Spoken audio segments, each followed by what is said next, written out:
Good morning. Welcome to our gathering today at First Unitarian Universalist Church of Stockton. We're glad you have joined us and hope you find here what you are seeking. We are a community of individuals holding many different beliefs, coming from many different places, and each progressing on our own journeys of life and faith. We join together in our commitment to care for humanity and our effort to shape a better, healthier, more accepting, inclusive, and hopeful world. We promise to accept and encourage all those persons of goodwill who gather here, recognizing that we all continue to grow and learn throughout our lifetimes. We especially welcome and stand with LGBTQ persons, even as we seek to welcome all persons of every age, ability, status, color, and ethnicity. We strive to make our community a place of peace and acceptance, love and nurture, even as we challenge ourselves and others to live more faithfully according to the values of Unitarian Universalism.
Good morning. I'm Sam Allen, and I will be your worship associate today.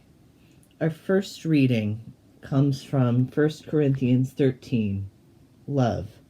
It's number 638 in your gray hardbound hymnal.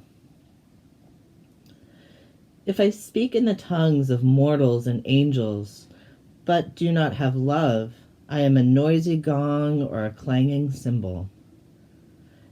And if I have prophetic powers and understand all mysteries and knowledge, and if I have faith so as to remove mountains but do not have love, I am nothing.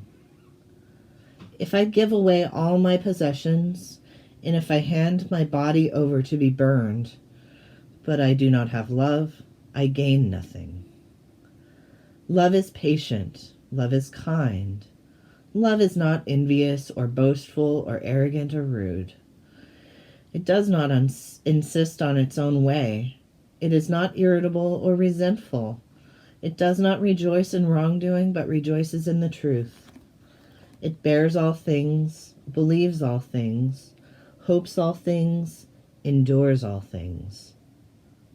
Love never ends. Prophecies will come to an end. Tongues will cease. Knowledge will come to an end. We know in part, we prophesy in part. But when the complete comes, the partial will come to an end. When I was a child, I spoke like a child, I thought like a child, I reasoned like a child. But when I became an adult, I put an end to my childish ways. Now we see in a mirror, in a riddle.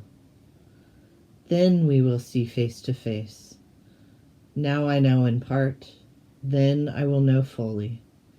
Now faith, hope, and love abide, these three, and the greatest of these is love.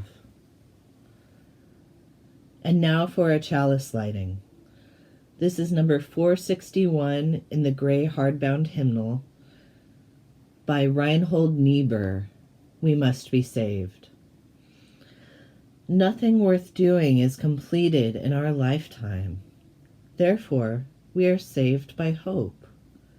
Nothing true or beautiful or good makes complete sense in any immediate context of history. Therefore, we are saved by faith. Nothing we do, however virtuous, can be accomplished alone. Therefore, we are saved by love. No virtuous act is quite as virtuous from the standpoint of our friend or our foe as from our own. Therefore, we are saved by the final form of love, which is forgiveness.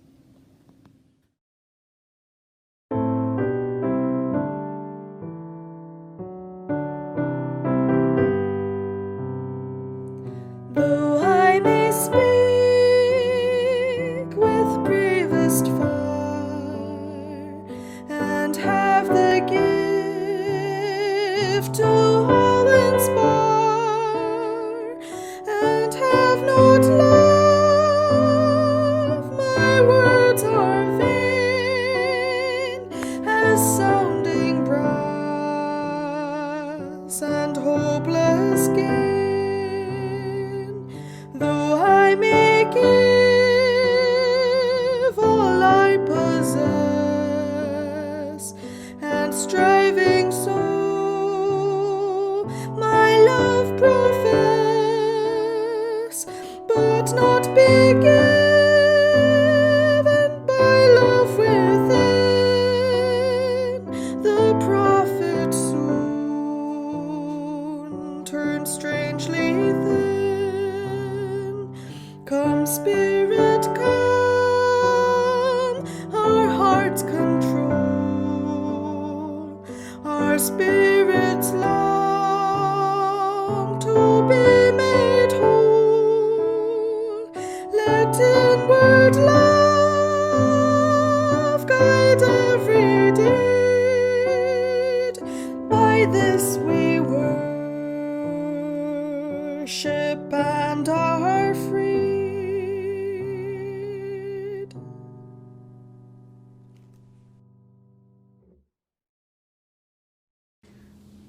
These are our affirmations we repeat every Sunday. Children lead us.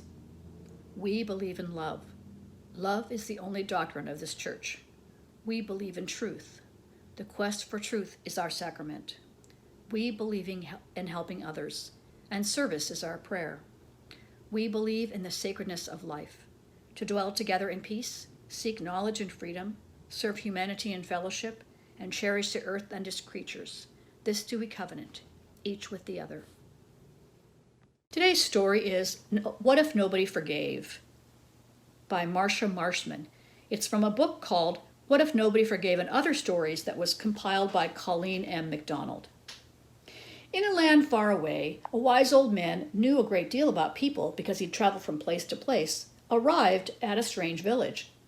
In this town, all the people were carrying what seemed to be great bundles of sticks on their backs. They couldn't look around very well, and they never looked up because of the heavy burdens they carried. Puzzled, the wise old man finally stopped a young fellow. "My good man, I am a stranger to your land, and am fascinated by these large bundles you all carry about, but never seem to put down. What is their purpose?" "Oh, these," answered the young man in a matter-of-fact way, "these are our grudges." "My," said the old wise man, "that's a lot of grudges to collect at your age." "Oh, they're not all mine. Most of them were passed down in my family. See that man over there?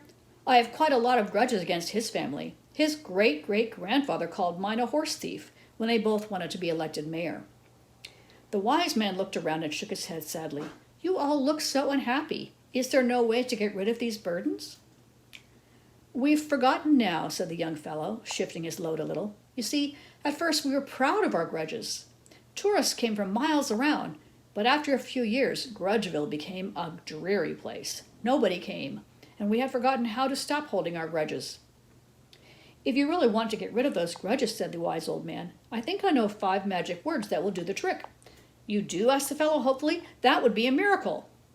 "I'll go and have the mayor call the people of Grudgeville together." And off he went as fast as his grudges would let him. The mayor lost no time in calling the people to the village square. The mayor and the wise man stood on the platform where they could see all the hunched over villagers. When the people had quieted down, the mayor said, "Good people of Grudgeville, a wonderful thing has happened.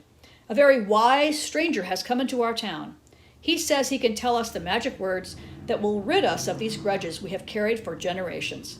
How many of you would like to be able to straighten up and have your grudges disappear, look at the world in a whole new way? Listen to the wise words of our visitor then, and do as he tells you." My friends, these are simple words, yet some people find them hard to say.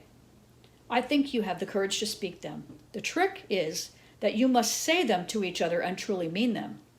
The first two words are, "I'm sorry." Can you say them? The other three are, "I forgive you." Can you say that? Now say these words to each other. There was a long pause, then a low grumble from the townspeople. First one person, and then another said the words. Soon they were all saying them to each other, quietly at first, and then louder. And then, would you believe it? Just like the wise man predicted, the grudges disappeared. What joy there was in town. People were heard saying, "Look how those trees have grown, and is that you, Jim? How good to see your face." There was dancing in the streets that day, and it wasn't long before the mayor changed the name of the town to Joytown. Each week in our gathering, we take the time to share the deepest events of our lives, our joys, and our concerns. I light this candle for all of those joys and concerns which are still held within your hearts. Now let us enter into a time of silent prayer and meditation.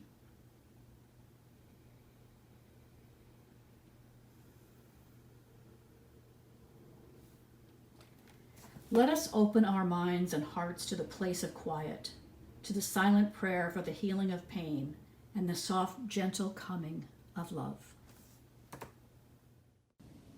And now for our final reading, number 67, in Lifting Our Voices, Reading the Living Tradition, in our maroon softback poetry book. This is by Leslie Takahashi.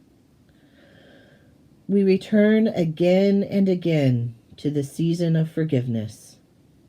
And each time we come bearing gifts, a grudge to relinquish, a hatred to extinguish, a hope that is bloated and distorted, a glancing word that has wounded.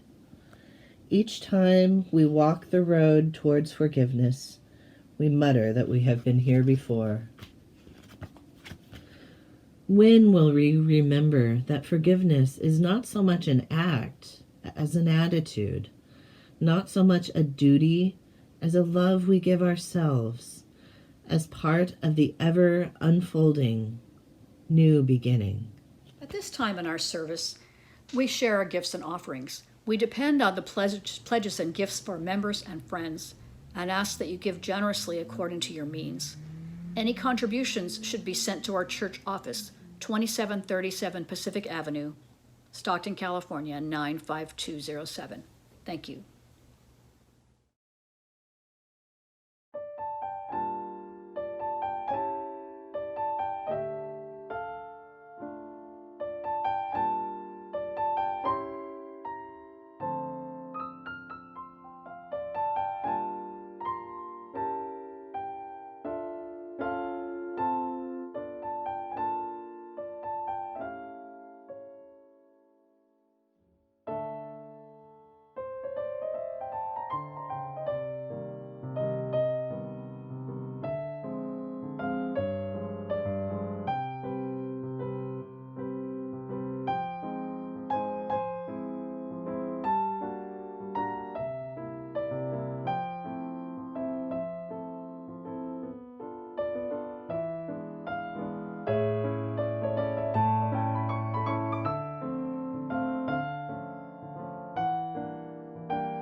And now for our final reading, number 67, in Lifting Our Voices, Reading the Living Tradition, in our maroon softback poetry book. This is by Leslie Takahashi. We return again and again to the season of forgiveness. And each time we come bearing gifts, a grudge to relinquish, a hatred to extinguish, a hope that is bloated and distorted, a glancing word that has wounded. Each time we walk the road towards forgiveness, we mutter that we have been here before. When will we remember that forgiveness is not so much an act as an attitude, not so much a duty as a love we give ourselves, as part of the ever unfolding new beginning? Now I invite you to virtually join hands. This church is dedicated to the proposition that behind all our differences, beneath all our diversity, there is a unity that makes us one and binds us together. In spite of time and death and the space between the stars, we pause in silent witness to that unity